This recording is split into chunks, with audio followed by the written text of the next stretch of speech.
Well, it's done. Got everything installed, optimized, overclocked, and I'm kind of liking it. Definite improvement over the previous build, the H220 custom loop. So what have I done? Well, obviously we got a new case, the Phanteks Enthoo Primo full tower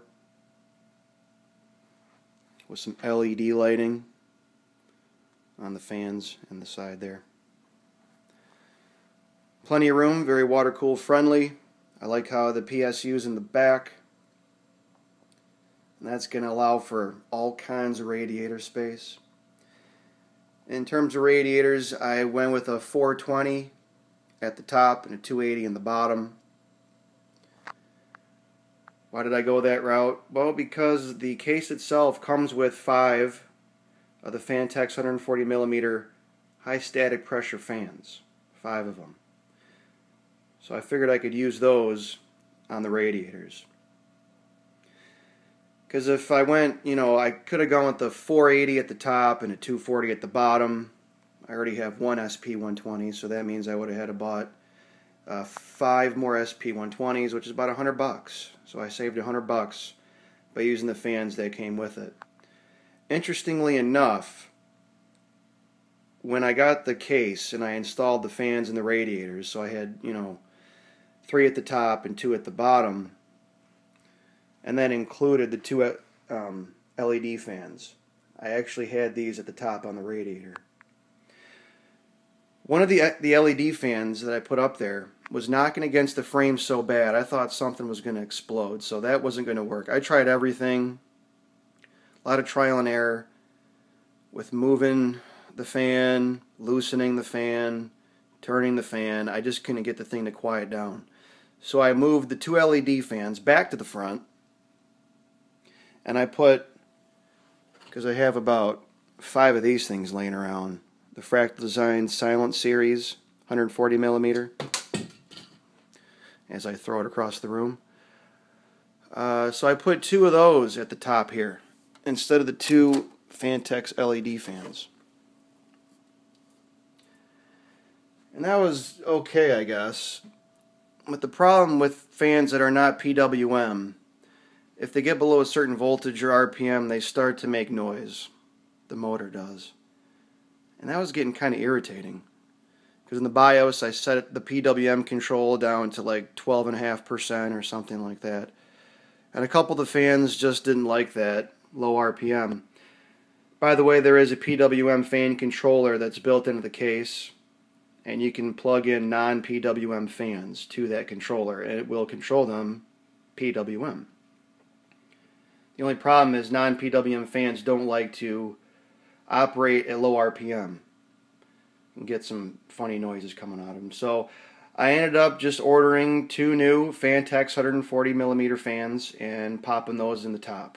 So I went thinking that I would spend $0 on fans, and I ended up spending $30 on fans, which again is better than $100 on SP120s. And I don't think the performance impact is anything significant using the 420 and a 280 as opposed to a 480 and a 240. I did put my one SP120 in the back. That hits a maximum of maybe 700 RPM under load. And I also installed one of the Swiftech Helix fans at the bottom, which runs consistently at just 900 RPM.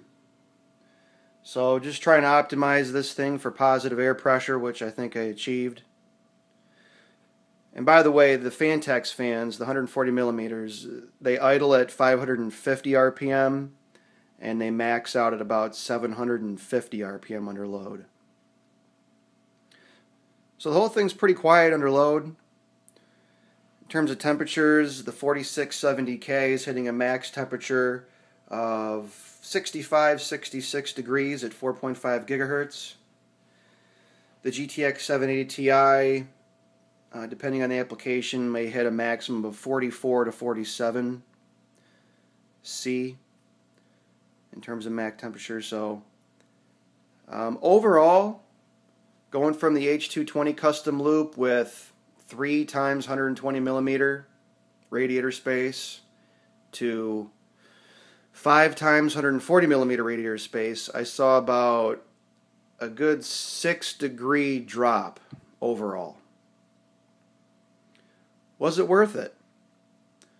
Going to a full custom loop, new case, all the extra stuff, you know, that's debatable. I think all in all, the upgrade cost, what was it? Probably $500, I think, total. I have to go back and add it up. The case was $240. Spent probably $500 on fittings, tubing, pump, reservoir, radiators. But I like it a lot better. It's aesthetically pleasing. It's a lot quieter, that's for sure. And I plan on having that for a while. I did switch to a thicker tubing as well. It's 1/2 ID, 3/4 OD. And clear fluid right now. Might add dye at a later date. We'll see about that. Not sure. There's always the staining issue to deal with, and I kind of like the aesthetics of the clear fluid and clear tubing. But we'll see what happens there.